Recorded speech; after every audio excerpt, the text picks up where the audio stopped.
In the last video, we talked about the definition of electric flux and how electric flux is related to the number of field lines that penetrate a surface. In this video, we're going to do some example problems to better our understanding of this concept. In our first inquiry, we're asked, what is the electric flux flowing through the right side of the surface? Make sure your answer agrees both with the mathematical definition of electric flux and its physical interpretation. So we have some electric field lines, and those field lines are running along the surface, but we're asked to find the flux on this right side. Well, if flux represents the number of field lines that penetrate, that is, cross the surface, none of these lines penetrate the surface.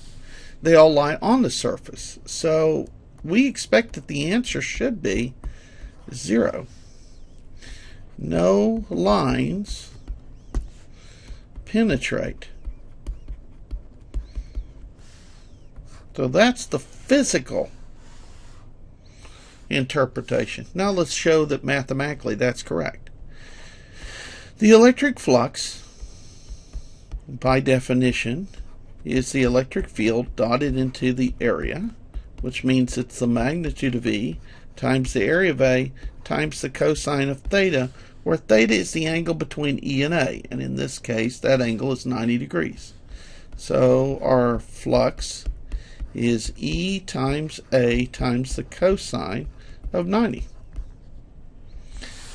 But the cosine of 90 degrees is 0. So the electric flux is 0. Just what we got by thinking of it in terms of the number of lines that penetrate. None of these lines cross the surface. They run along the surface. So there is no flux. You can have an electric field, you can have an area, and still not have a flux, depending on the orientation. Here's the second one. What is the electric flux flowing through the right side of this surface? Make sure your answer agrees by the mathematical definition and the physical interpretation. Now, in this case, we do have lines running, and we do think that it is a positive flux, that is, they're leaving the surface. So before we ever did any calculations, we could tell you that flux is greater than 0 as there are lines penetrating surface. Now let's do the math and then we'll see if it fits our interpretation. So in the math again, we can draw our surface area, and our surface area vector is A, and it points outward. These little electric fields, they're at not right angle, they're in the angle here of theta, where theta is 0. They go right along A. So we have that the flux is EA cosine of 0 degrees, but that's 1. So the flux is EA. Now, how is that related to lines? I remind you that E, the magnitude, is the density of lines.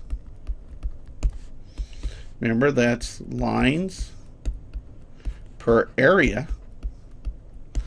And now that means that EA is lines per area times area is lines, which is flux. So it does meet the interpretation that we expect. Here's a third one. What is the total flux flowing through a closed surface of the cube shown below, whose edges are 2 centimeters long? Make sure your answer agrees mathematically and with the physical interpretation. Now, every line coming in I see going out. So there is no net flow of lines into or out of the cube. So if we take the cube as a total, the total flux, that is the flux over the closed surface, is 0. That's what I see by looking at the field lines. Now let's show that that works out mathematically. There are 6 sides to this problem, so there are 6 fluxes I have to calculate to get the total. There's this surface. For that surface, I have E. I have an A. The A points in this direction, so that's E times A times the cosine of 180 degrees, which is minus 1. The magnitude, remember, we don't need the I, we don't need the sine. The magnitude here is 5 newtons per coulomb. The area, 0.02 meters squared. And if I punch all of that, I believe what I get is 0.002 Newton meters squared per coulomb. And that's a minus. Sorry, left out the minus sign. The minus sign came from the cosine being minus 1. So there's a negative flux here. That's the lines are going in. Now, we go to another side. There are 6. Let's say that I'm talking about this side here. I'll call that side 2. That's got an area vector pointing out like that. For that flux, I have EA cosine. But in this case, the electric field points in the same direction as A, so that's 0 degrees. The cosine of 0 degrees is 1. So I get EA, 5 newtons per coulomb times 0.02 meters squared, and I get 0.002 Newton meters squared per coulombs. Let's now look at side 3. 3 would be, say, be the top.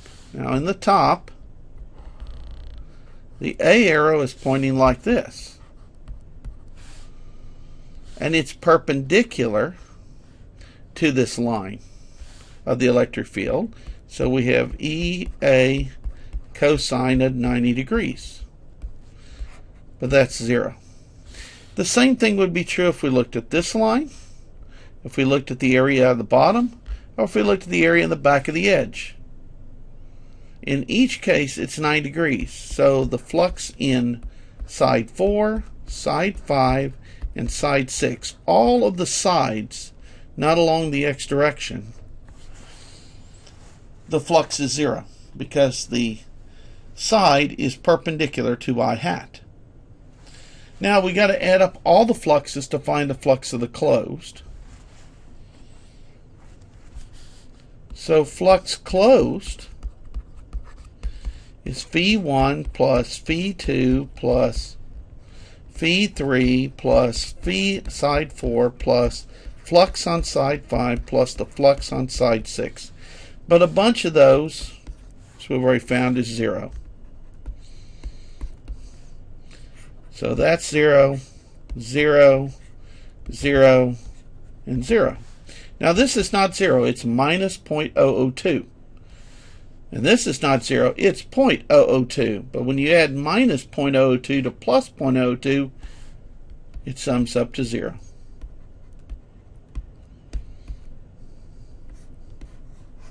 Which is just what we expected by looking at the lines. Closed surfaces are extremely important, as we're going to find out, because they're what we're going to need to do to deal with Gauss's law. Now let's say that you had a surface that was something that looked like a sheet of paper that had been bent. That would make calculating fluxes a lot harder. For instance, here the electric field line goes like this, and I'll say it has some small amount of area. And here the field is up there, and so this has some angle. I'll call that theta 1. If you were to look at some other point, the electric field might be pointing this direction, in which case theta 2 happens to be 0. And the value of the electric field here might be different than the electric field here. The bottom line is that you wouldn't have a nice formula EA. Instead, you would have to break this up into a large number of little rectangles and up the flux on each one of those rectangles, just like we were doing with the sides. Now, this would be terrible, obviously, if you're a human being doing it, but for a computer or a spreadsheet or many other things, we can do it quite quickly today with modern technology. Now, while this is bad looking, it's usually the fact that when you have a shape like that, either A, you've got to use a computer, or B, more likely, if you're doing it by hand, you simply aren't going to use the approach of Gauss's law and of using these fluxes, these electric flux, to solve your problem. You're going to try some other technique. All right? So you can do it. You can break any surface up into a bunch of little rectangles, calculate the fluxes, and add them up.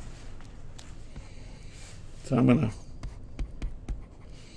some sort of little fluxes, which means summing up a bunch of electric fields dotted into little area vectors.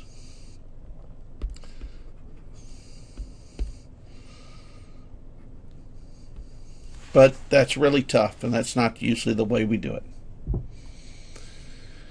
Alright, in the next video we'll talk about Gauss's law, how we can use this to actually find E. Our problem is that we don't want to find the flux after we know E. What we usually want to do is to use the flux to find the electric field. And how are we going to do that if the electric field is inside here in this sum?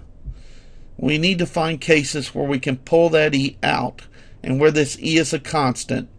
We pull it outside, sum up the areas to get the total area, and divide this flux to find E. That's where we want to go. And that gets us to what's called Gauss's law. All right, I'll see you on another video.